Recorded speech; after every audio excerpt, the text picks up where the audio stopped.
Every day, Sir Topham Hatt came to the station to catch his train. "Hello," he always said to Thomas. "Don't let the silly freight cars tease you. Remember, you have an important job as a special helper in the train yard."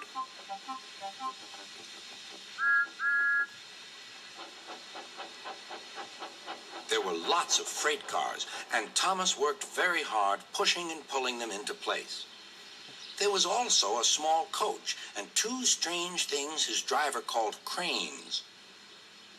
"That's the breakdown train," he told Thomas. "The cranes are for lifting heavy things like engines and coaches and freight cars." One day, Thomas was in the yard. Suddenly, he heard an engine whistling. "Help! Help!" A freight train came rushing through much too fast. The engine was James, and he was frightened.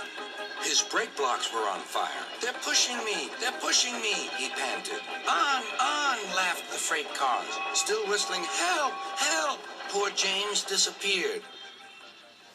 "I'd like to teach those freight cars a lesson," said Thomas the tank engine. Soon came the alarm. "James is off the line! The breakdown train! Quickly!" Thomas was coupled on, and off they went.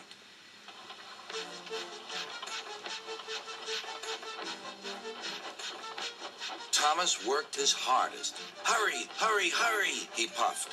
He wasn't pretending to be like Gordon. He really meant it. "Bother those freight cars and their tricks. I hope poor James isn't hurt."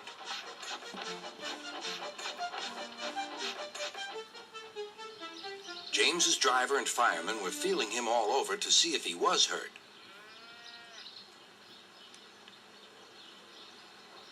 "Never mind, James," they said. "It was those silly freight cars and your old wooden brakes that caused the accident."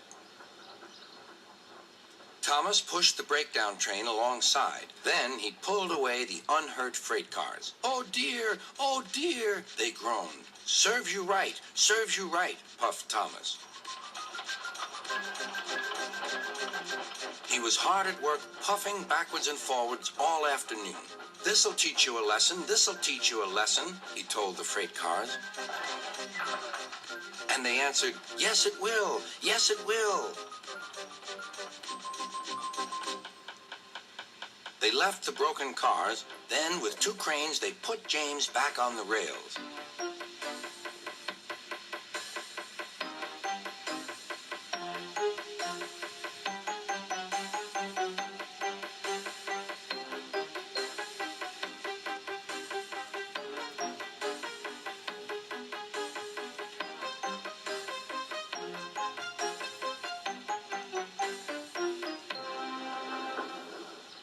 He tried to move, but he couldn't, so Thomas helped him back to the shed.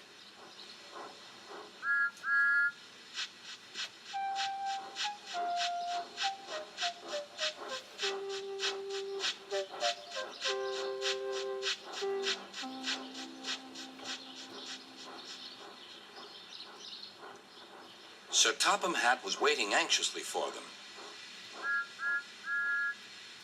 "Well, Thomas," he said, "I've heard all about it, and I'm very pleased with you. You're a really useful engine. James shall have some proper brakes and a new coat of paint, and you shall have a branch line all to yourself." "Oh, thank you, sir," said Thomas. Now Thomas is as happy as can be. He has a branch line and two coaches called Annie and Clarabelle.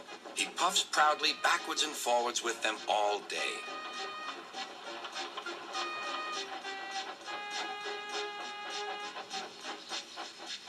He is never lonely. Edward and Henry stop quite often and tell him the news. Gordon is always in a hurry, but never forgets to say boop, boop, and Thomas always whistles beep, beep in return.